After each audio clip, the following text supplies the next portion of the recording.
Hello, welcome to a reading of Rapport, Friendship, Solidarity, Communion, Empathy by Martha Wells, published on July 10th, 2025.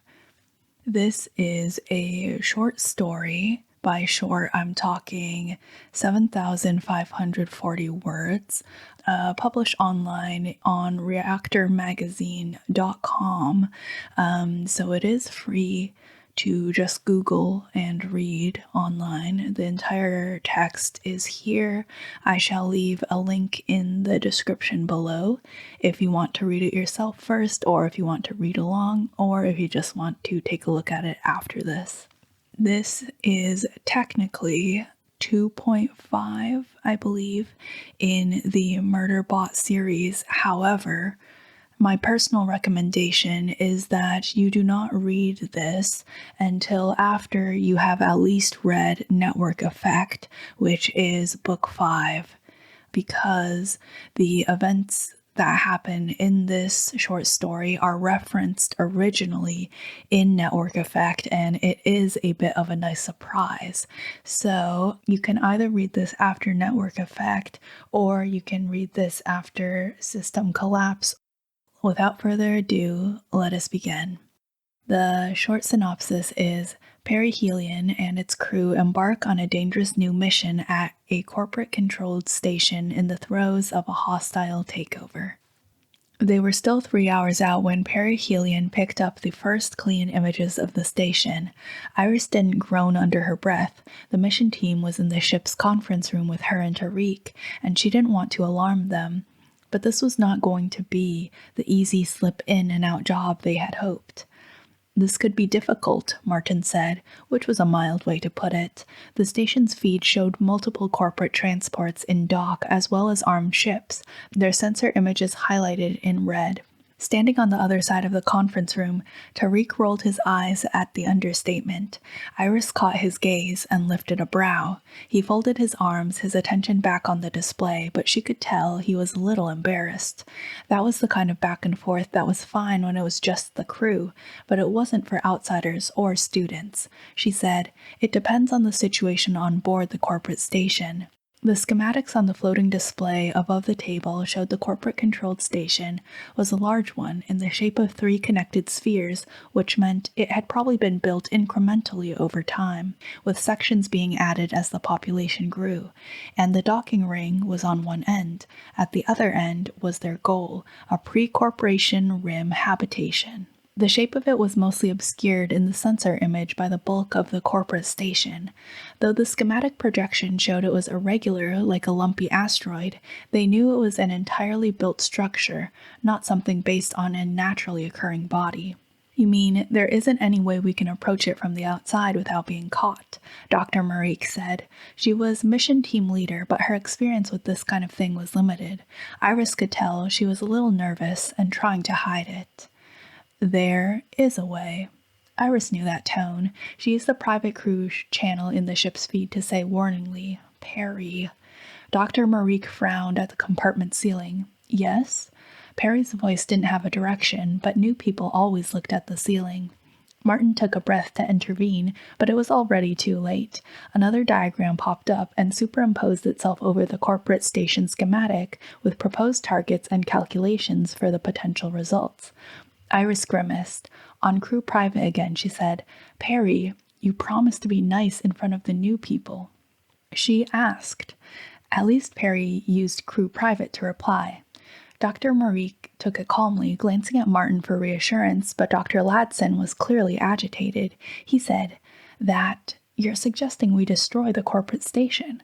The diagram, now with a helpful animated image, was demonstrating how the proposed targeting solution would break the corporate station into pieces with a 47% estimated casualty rate. On crew private, Tariq said, "You manipulated her into asking." That was not manipulation. Perry hesitated for the perfect beat. It was far too easy for that. Tariq sighed audibly. Martin rubbed his forehead like he was nursing a headache already. From the bridge via the feed, Seth said, "Perry, stop. We're not blowing up the corporate station." The mission team lead nervously eyed the animation, which was now showing how the tractor could be used to slice what was left of the corporate station off the pre-CR Hulk. The first thing Iris always told new team members was, don't let it intimidate you, because it will try. She honestly didn't know whether it helped or if it just scared them and encouraged Perry to live up to its reputation. She used her personal channel, the one no one else could hear, and said, Perry, stop it, you'll upset Dad and Dad. The animation stopped and the schematic disappeared. Perry replied, if the mission team is unable to cope with me, they are unable to face hostile corporates. It had a point, though Iris didn't want to admit it. Hopefully they won't have to face them, she told it. Aloud, she said, we'll have to dock at the station and then make our way through to the pre-CR structure. Our contact aboard said there are access points, multiple ones. We were hoping to be able to avoid that, but it was always a possibility, so we do have a plan in place. Iris, how is that not facing the corporates? Perry said, mercifully on private. Because we'll just be another group of travelers, there's no facing involved, she told it, aware it sounded like a bad rationalization. You and I are defining facing in entirely different ways. Perry was also having separate conversations with Seth, Martin, and Tariq on the crew channel, and also Kareem down in medical, and Kaede, Mateo, and Turi in the engineering pod. Iris missed most of it, except for Martin saying, what is wrong? Why are you in such a bad mood? Perry declined to answer that one. Dr. Marie cleared her throat. You all went quiet. Are you speaking to it? From the bridge comm, Seth said, yes, sorry. Perihelion provides mission tactical support and has some logistical concerns. On crew private, Seth said, Perry, can you hold off on the vaguely threatening interjections, at least until we get these people off the ship? Very well. I'll save them for our long walk through the corporate station, which is still in the throes of a hostile takeover. Shall I? That would be great, Seth told it. Iris folded her arms and let out her breath. This was going to be one of those missions. She could already tell. As they approached the station, Iris changed out of her ship clothes into her usual outfit for trying to look unobtrusive on a corporate station. It was simple, just sturdy shoes, pants, shirt, and jacket in dull greens and browns, nothing to attract attention, nothing too nice, but nothing that made her look like a transient who could be kidnapped for a corporate labor camp. She would be leading in Dr. Ladson and Dr. Sonara with Tariq and Mateo. Once they sent the okay, Kareem would lead in Dr. Marique and Oster with Turi and Kaede. Mateo came and stood in her cabin doorway, eyeing her critically as she adjusted her hairband. Is that what you're going with? They said. Iris didn't sigh. No, this is what I put on when I'm thinking about what to actually wear. Hilarious. Mateo leaned against the hatch lip. No, I meant maybe we should go with something upper end, business work clothes. These people like business. Iris had brought some nicer clothes to use if they actually had to meet with corporate officials. If there's still unrest, it might make us look like targets. She knew not wearing any jewelry might stand out just as much as wearing something expensive, so she put on some bracelets made of cheap but pretty metal and woven fibers. If there's still unrest, it also might make you look like not a target, Mateo persisted. Perry said, you need a deflection vest. Mateo pointed up and mouthed the word paranoid. Perry said, I can see you. A deflection vest, Iris repeated, checking over her toolkit, making sure there were enough ordinary maintenance tools that a glance at it didn't immediately say, Hi, I'm here to break open secure hatches. She thought Perry was being facetious. Like for knives? Do we know there's stabbing on the station? Mateo frowned. Is that a thing? A garment made of tactical deflection fabric, Perry said. Huh, Perry was being serious. Personal armor is really obvious, isn't it? It would make us safer if anybody tries to rob us or something, but I think it would draw attention from the corporate security. I can make one that will look like an ordinary item of clothing, the same weight as what you are wearing now. That was starting to sound like a good idea. Iris was willing to take any advantage possible. Really? Can you show me a picture? An image popped up on the feed. It looked like an ordinary vest, the fabric surprisingly thin. I researched similar garments used by port and corporate security and have been working on a design for use on missions. Mateo said seriously, That's great, Perry. You could wear that under a shirt. Nobody'd see it. I've altered the material's profile so it will not be detected by corporate weapons scanners. Iris was convinced. Can you make one for Tariq too? No, I dislike Tariq and would prefer to use this opportunity to be rid of him. Oh, thanks, Tariq said, appearing in the hatchway. You're supposed to assume it's kidding and be lulled into a false sense of security, Mateo explained. Tariq told them, my sense of security is always false. See, if I thought that was a joke, Mateo began. On the feed, Seth said, Children, are you ready yet? We have a job to do. Iris hated walking into stations blind. You never knew what you were going to see. By Corporation Rim charters, all stations were supposed to be independent, like Upland Gateway 1, the nearest station to Mahura and New Tideland system, where a number of small corporates rented space, but the nation itself was a sovereign territory. Being independent meant they might be anything from safe and orderly to a chaotic mess. As the hatch cycled, Iris smelled acrid smoke. Not a good sign. She walked out onto a broad embarkation floor that didn't show any obvious signs of damage, except it was unusually quiet. A glass-enclosed walkway ran below the high curving ceiling, but only a few people walking hurriedly in a group moved along it. One lone hauler floated past toward the nearest freight lock. Iris checked the map that Perry had pulled out of the station feed and annotated for her. Looks like we need to go this way, she said, mostly for Ladson and Sonara's benefit, and started toward the section exit. Behind them, Perihelion's lock cycled closed. The smoke smell got worse as they walked, and Mateo muttered, I hope the air barriers are still working. Air barriers would prevent a fire from moving along the dock, but you should be able to tell when you pass through one. Iris hadn't felt one yet. Is it possible the station is actually on fire? Ladson wondered. Perry, mercifully only on the crew private feed, said, Yes, but I didn't think it relevant to mention. Perihelion says it's not on fire, Iris said, trying to smile confidently and fairly sure she just looked irritated. Perry, come on, relax a little. Tariq added, And you people say I'm cranky. Mateo said, You're jealous because you've never been able to compete in the crank-off. Perry said, I have unfair advantages.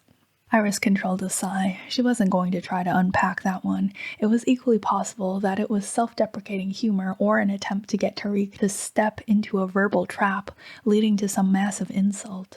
But Perry had been in a strange mood since it had come back from its last solo cargo run, so there was no telling. It was something of a relief to see other people waiting at the section lock, the passage into the commercial part of the port. The group ahead were all wearing uniforms with company logos. They passed through the lock, and Iris stepped up to face the three armed guards. The emblems on their protective suits didn't match the stations, so they weren't the regular port security. Starkweather, Perry said, an out-system corporate. Iris was expecting to be scanned for weapons and ID, which was normal. Most stations kept private and public docks separate, but the first guard said, Your business here? It didn't sound like a question, but Iris answered it anyway. We're with the University of Mahura and New Tideland. We have a mapping contract for the system. The third guard shifted, looking down the public dock behind him. Iris didn't make the mistake of trying to peer past him to see what was going on down there. At least the airflow was less smoky here. The first guard said, Mapping. Iris smiled a little, though her throat was growing dry. It requires the statistical analysis of the station. He's scanning your IDs again, Perry reported. The guard said, Not a good time. Oh, he wanted to chat, possibly to trick them into revealing they were secretly here for some illicit reason.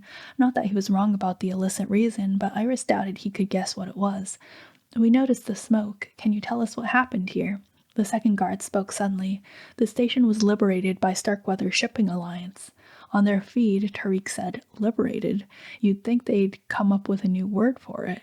Iris just needed to get them past this damned hatch. She let herself sound uncertain and nervous. Oh, I didn't know. Good, Perry said. They want you to be afraid.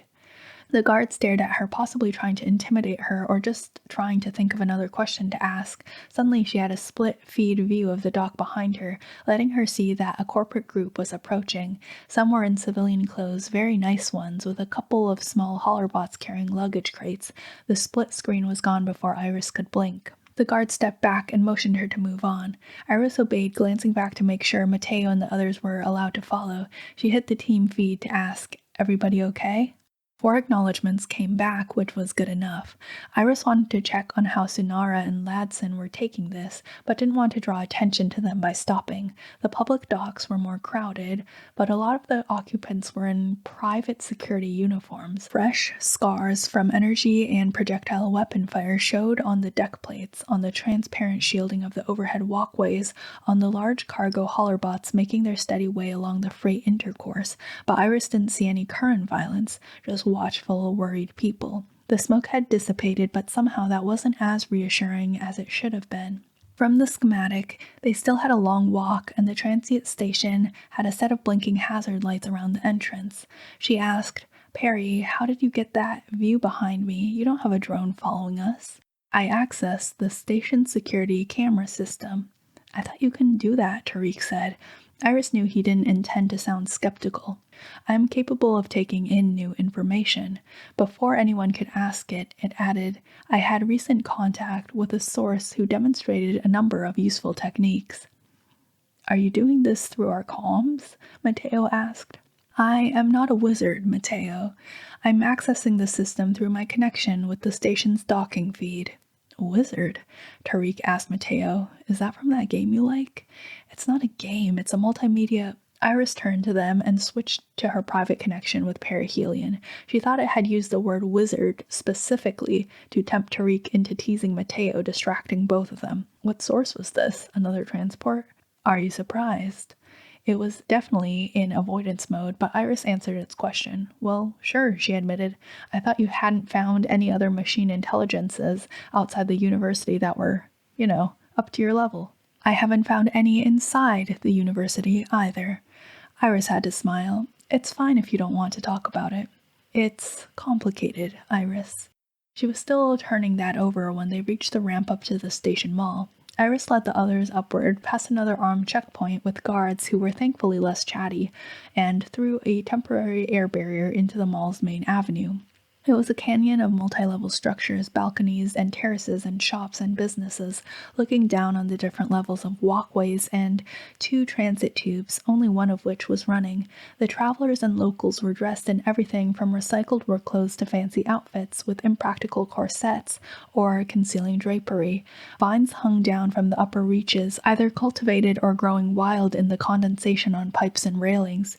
From the amount of dry laundry hanging from those upper balconies, there was transient housing mixed in with the shipping firms and repair outlets. Some of the bigger firms were closed, shields over their storefronts. There were drones everywhere and a lot of armed security with Starkweather insignia. Iris didn't see any signs of fighting, but she didn't have the leisure to stare around at everything either, and the number of floating displays, each with its own soundtrack, was distracting. Sonara and Ladson were staring like rubes, and Iris couldn't blame them. The mall on Upland Gateway 1 was considerably lower key than this. A big map display rotated in the plaza where 5 different avenues led off, just below the axis for the 2 different transit tubes. Iris stopped to look at it, or at least pretend to look at it. Perry's map had come from the station feed and should be updated.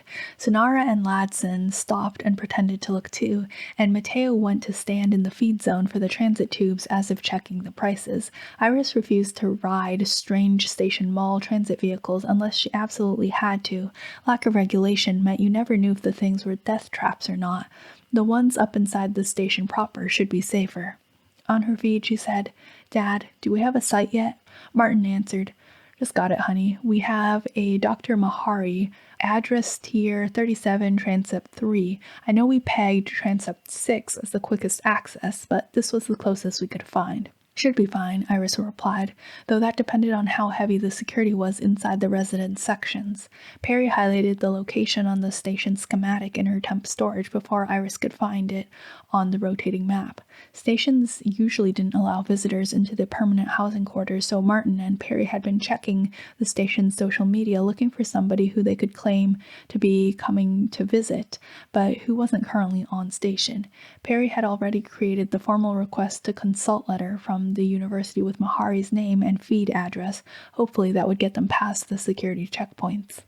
"Right, I think I know the way now," Iris said aloud to Sonara and Ladson, because in a corporate station you never knew who was listening and watching. And we've lost Tariq. It was partly a joke, and she regretted it a second later as Ladson looked around worriedly. Fortunately, Tariq ambled up before anything else happened, carrying a packet of steamed buns from one of the food kiosks. He held out the bag to share, and Iris took a bun. She said, "We need to go up this way," and started toward the path to the Transept 3 access. All the transepts connected, so once they were past the security barrier, they would switch over to the correct section. Then they went up a ramp to an upper-level walkway and took that toward the inner station barrier in this section. Sonara ended up walking beside Iris and asked, "Why is there clothing hanging from the railings? Is it a festival? A custom?" Iris glanced up at the transient housing cluster they were walking under. She tried her best not to sound as if this was a stupid question, and really it wasn't. It was just that Sonara wasn't used to corporate stations. It's their laundry. That's transient housing up there for people who are trying to get station jobs. The station's gray water probably comes with the price of the housing, but not access to a recycler or a cleaning facility. "Oh," Sonara frowned, looking up again. "To your right," Perry said when Iris hesitated at a junction. The next set of ramps took them up to a transparent wall chamber up against the bulkhead. Starkweather Security was here too, with more weapons scanners. They were questioned in detail about their business in the resident sections, the feed letter examined, their identifications examined, and then finally a feed message sent to Dr. Mahari's address.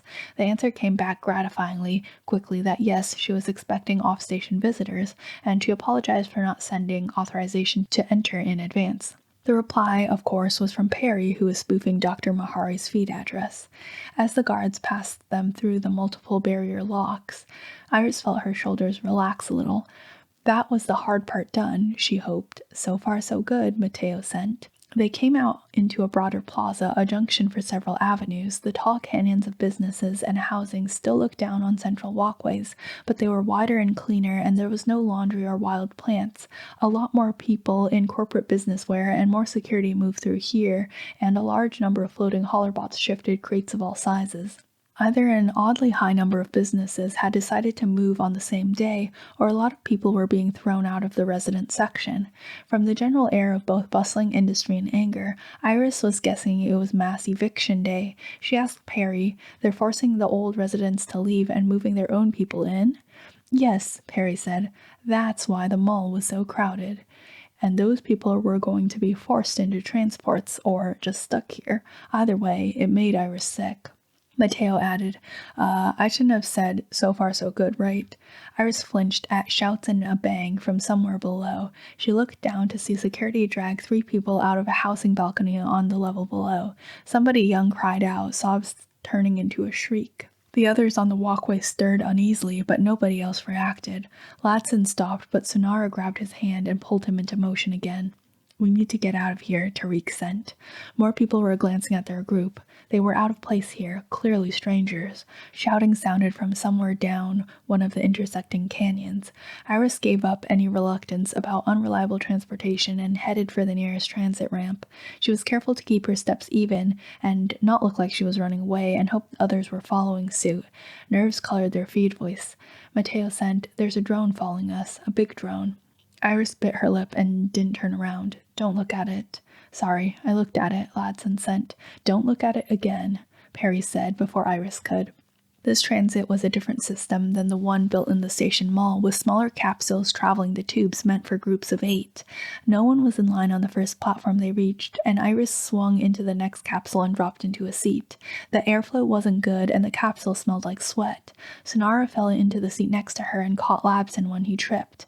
Tariq grabbed the back of Mateo's jacket to steady them as they climbed in and folded into the next seat. Iris accessed the feed menu and asked for Transept 3. Once they got there, they could transfer to another capsule for Transept 6. The system accessed the temporary account that they had set up for Perry's docking fees, deducted the amount for tickets, and then slid the door closed. Iris was pushed back into the musty upholstery as the capsule started to move. The transparent walls gave them a good view, and the drone a good view of them as it followed them out of the platform and along the curving transit pipe. "Oh, that's a problem," Iris thought. Then a floating hauler slid sideways suddenly, and the drone tried to evade, but clipped a lifting arm. The drone wavered and fell out of sight. Slumped back in his seat, Tariq's gaze crossed Iris's, and then he lifted a brow. Was that a coincidence? Perry, was that you? Iris asked hopefully. If Perry could access drones this far into the station, that would make this mission and a lot of future missions so much easier.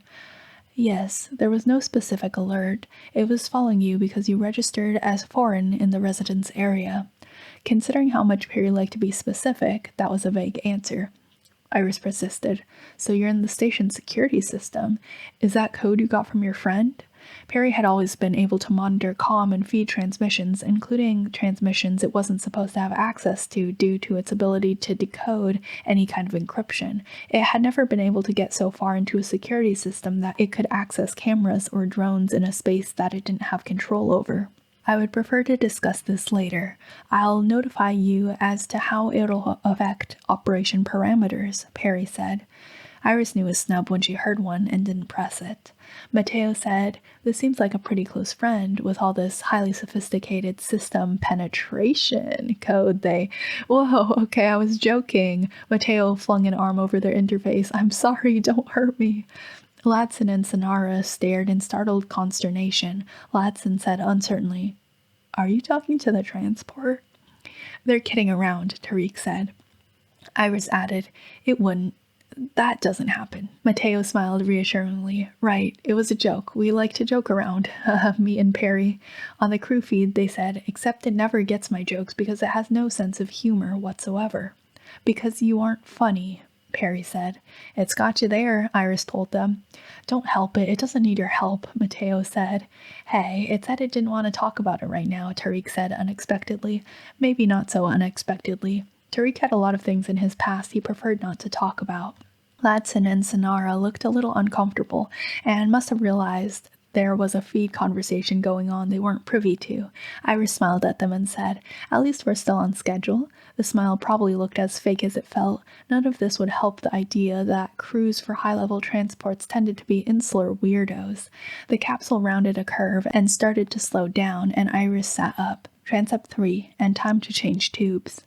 The drones at the next transit station ignored them, and when Iris bought the passage for Transept 6, she used an untraceable currency card. They could have walked, but there was still a lot of security. People were moving out of this section too, though there was less crying and more quiet urgency.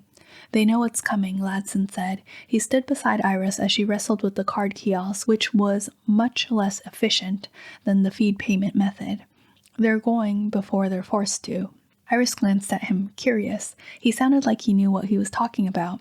You've studied corporate takeovers. He was keeping a worried eye on the drones patrolling below the station. I was in one when I was young, but my auntie had just gotten a professorship at Mahira, and she was able to get us all out before it got too bad. Oh, Iris felt guilty, and like she should say something else, but had no idea what, and that made her feel more guilty. Her family went all the way back to the New Tidelands' original terraform crew. They had been safe from corporate predation as long as the system compact held, and it was obvious now that Ladson's nerves came from remembered trauma. Be nicer to Dr. Ladson, all right, Perry? She expected a snarky answer, even though it would do what she asked. Perry wasn't known for being sympathetic to adults he didn't know well. It had always been much better with younger people. Instead, it just said, understood. They found the access right where they had expected, deep in a disused maintenance tunnel. Fortunately, all the security present seemed to be concentrated on the residence and business areas. No one was paying much attention to the infrastructure. Tariq got the hatch open and Iris flashed her light over the dark space inside. It was just a corridor, dark metal walls scratched with graffiti, mostly symbols that she didn't recognize.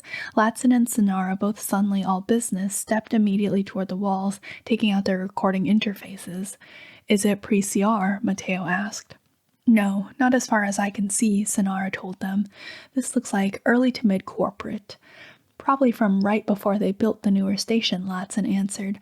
Iris pulled her pack around and crouched down to the scarred floor to unload the mapping drone, which had been configured to look like the kind of metal analysis sensor that would go with her toolkit. She set up the drone body, a smooth, squarish box about the size of her spread hands, down, and it immediately powered up, floating a few centimeters off the floor. Everything okay? She asked Perry. As can be expected, it said, and sent its analysis views to Iris's feed.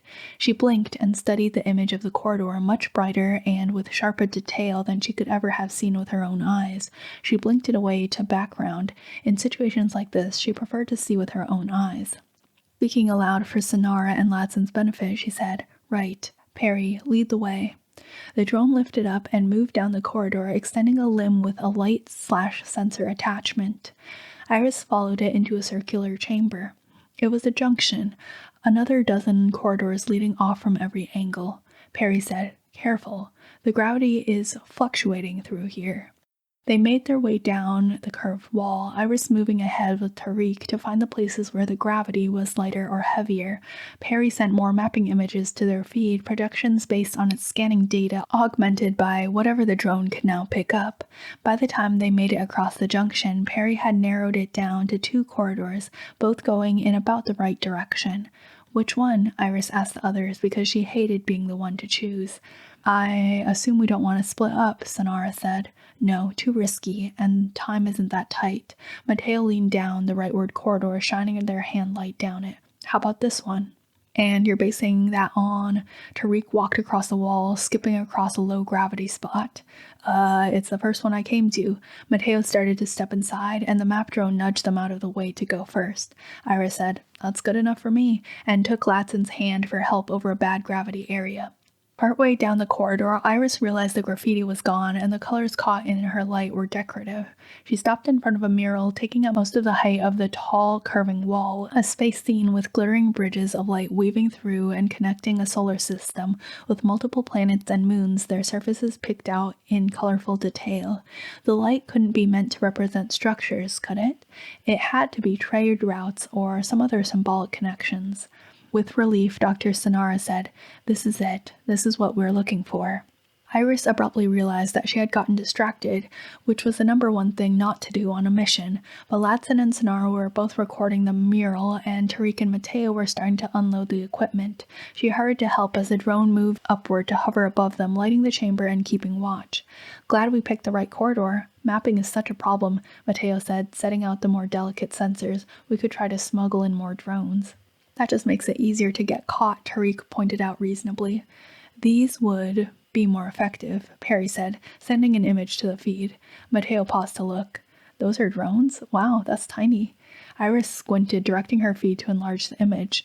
There were several different views of a single drone, smaller than an insect, a tiny sharp thing like a needle with fins. A video clip showed the drones working in a cloud, almost invisible at a distance. She could imagine them shooting down these empty corridors, collecting video, looking for signs of anyone creeping up on them.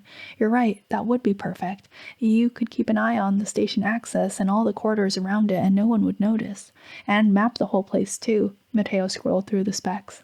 "They are detectable by corporate security systems via a weapon scanner," Perry said, "even when inert." Of course they were. The corporates wouldn't want something like this in their stations unless they were controlling them. Iris said, "That's a problem, but you could still use them in a place like this, or on a planet searching ruins. You could cover a lot of territory." Mateo said, "Perry, do you have the templates for these? Maybe we could run some up in the workshop and test them. Not now, obviously, but for next time." "I don't have the template, only a schematic analysis from video. Modifications would be necessary as they are not designed to work with the same system interfaces as my drones." Iris realized Tariq was frowning, staring at the images on the feed. He said, "Those are Intel drones." "Oh, that makes sense," Mateo said. "You'd never see these things coming." Taking in Tariq's expression, they said, "What? Oh, that means we can't just order the templates from a catalog?" "Where did it..." Impatiently, Tariq set his equipment case aside. "Perry, where did you see corporate Intel drones?" "On a station." Iris wasn't sure why Tariq was so emphatic about it. "Where else would it see them?" He sounded certain, "Not specialized drones like this." And it just said they weren't permitted in corporate stations. Perry said, "I accessed the armament databases at the Mahira Extension Hub during my last download. Why do you ask?" "Those are the kind of drones associated with SEC units," Tarek said. Iris didn't like where this was going. SEC units were used by security companies and bond companies mostly for isolated installations as far as she knew. She'd never seen one before. Mateo looked confused too. They said, "So where'd you see them, Tariq?" Tariq made an impatient gesture. They were used as informants in the Sagaro pits. Nonplussed, Iris exchanged a glance with Mateo. Tariq didn't mention his stint as a guard in a contract labor camp very often or hardly at all. She said, "All right, but that doesn't mean they wouldn't show up somewhere else. They aren't used anywhere else." Tariq grimaced and shook his head, admitting, "At least anywhere else that I know of.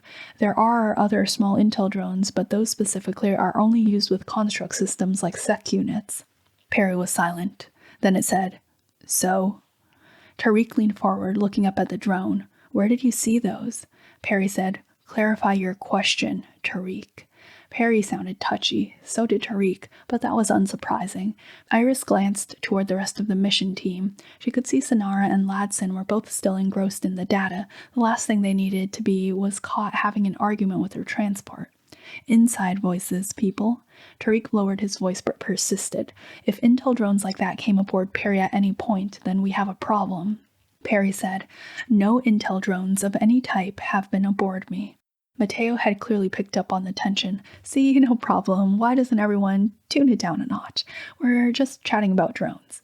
With a wince, Tariq ran a hand through his hair. "Sorry, but you don't understand how dangerous those things are. If some corporate hired a security company to watch us, that's what they'd use." Perry said, "Do you think I'm unaware of the danger of that? Do you think I'm an idiot? Or are you calling me a liar?" Mateo flung their hands in the air. "Now you made it mad."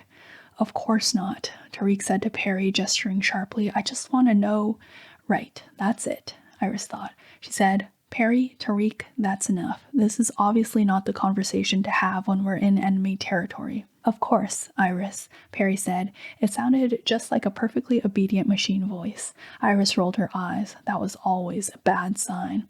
"I was not calling you an idiot or a liar," Tariq added, and he grimaced. "It cut off my interface." Iris set her jaw and drew on her rapidly dwindling store of patience. "Great. What did I just say?" she asked him. "I don't even know what I said wrong," Tariq protested. "It was trying to be proactive and give us new tech, and you jumped up its butt," Mateo explained, not patiently. "I just wanted to know where it saw those drones," Tariq persisted. "If it was on a station with sec units, they're the only MIs I know of who would have a chance in a fight with Perry."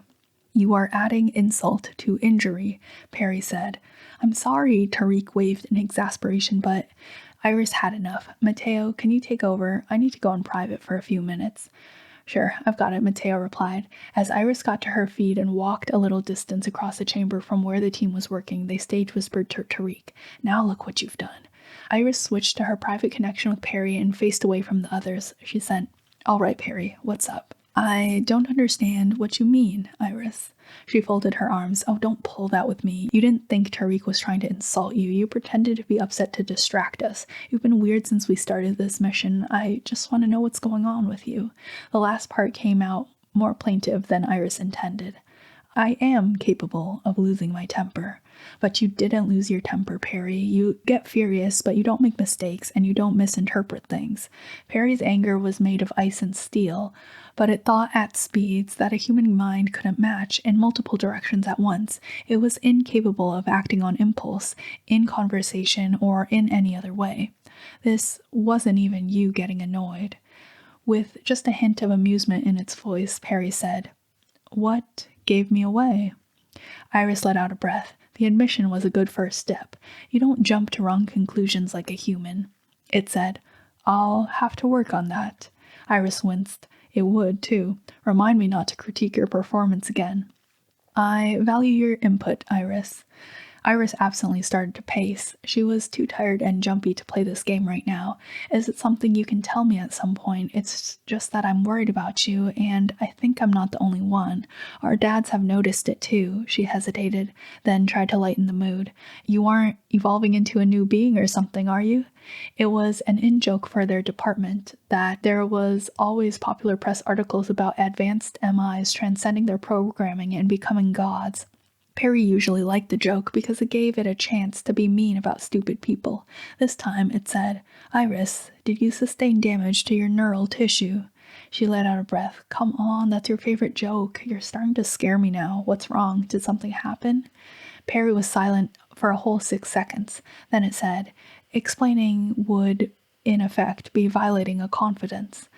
Iris sat with that for a minute. She trusted Perry's judgment, especially concerning anything that might jeopardize their missions or their lives, and it wasn't like Perry had to tell her everything. She was just used to thinking of it as her precocious sibling, even though Perry had been the equivalent of a human adult for a while now.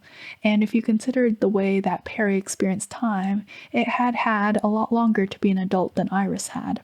Their relationship had definitely changed since then, and they related more as equal friends. If it was a human, she would expect it to keep secrets as it grew older, probably the same kind of secrets human siblings kept from each other. Oh, Iris blurted aloud. Did you meet someone? Sonara looked up from across the chamber, worried, and Iris waved distractedly to indicate it was okay. Back on her private feed, she sent, someone who asked you not to tell us about them. I'm not a fool, Iris. The tone was distinctly testy, but it didn't deny that there was someone. No, I know, I didn't mean it like that. She had meant it like that, and Perry knew. I'm sorry, it was a knee-jerk response. I do trust your judgment. Do you? Perry, I'm sorry. She gave it a few seconds to get over its irritation. Is there anything you can tell me about them without breaking your word? The confidence I don't wish to violate is my own. Oh, Perry. Iris found a seat on a rock. So you really like this person?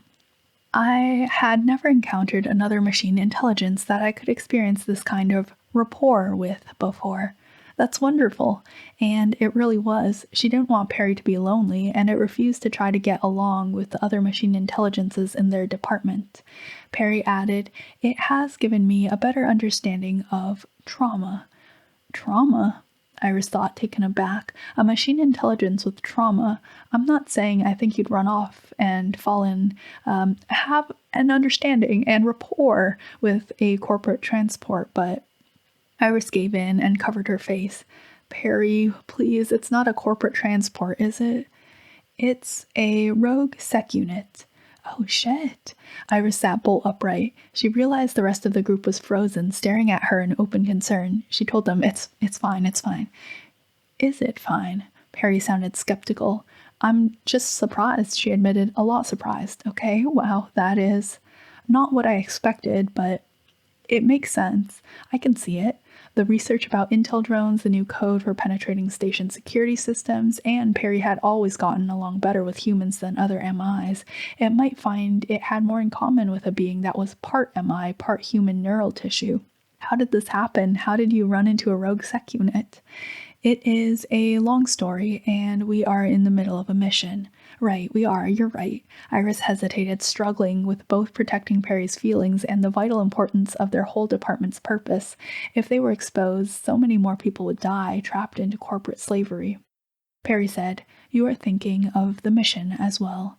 Yes, she admitted. I think you should tell our dads, just as a precaution. And really, if you're feeling anything about this, they can probably give better advice than I can. And if I don't, they will continue to annoy me about my operational state. That too, Iris agreed. Remember when I was 14 and had that problem with the lab assistant in biomass analysis, and I wouldn't talk about it, and our dads were convinced it was a much bigger deal than it actually was? Vividly, Perry said, I concede that you may have a point. It was teasing her, and that was good enough for the moment. Thanks, Perry. I don't think you're entirely pointless either. Very funny. I set that one up for you. I'm sure you did, she agreed. Iris stood and went back to the others and found herself smiling. She realized she liked this for Perry, that its emotional world was expanding. Tariq was busy helping Ladson with a sensor reading, but Mateo glanced up at her, their brows furrowed with concern. Okay, they asked. Yeah, she said. I think it's going to be great, actually. The end. After rereading it again, I would say I actually do recommend reading this after system collapse, because there's like some implications that you really only get if you read it after book 7 in the series. There are three short stories between the main books of the Murderbot series. The first one is compulsory, and contrary to the name, I actually do not believe it is compulsory to read because the characterizations that you receive in it are characterizations that you can already infer from the main books. The second one is the Home short story, which this one I do believe is required reading for the series, and I would read it after book 4. It is essentially an epilogue to the first main story arc of the Murderbot Diaries, and it is nice to get Dr. Mensah's point of view there. And then this one, of course, it was very heartwarming to read this. Perry Helian's, or I suppose we can call him Art's, point of view, and how he talks about Murb to his crew, his beloved humans. This was very sweet and does add a lot of characterizations to Iris and the rest of the Perihelion crew. I'd like to talk about the relationship that Murb and the Perihelion have at some point and how fascinating it is to me. However, I shall save that for some future rambling. Thanks for listening. Feel free to leave your thoughts in the comments below, and I guess we'll look forward to Platform Decay in May this year together.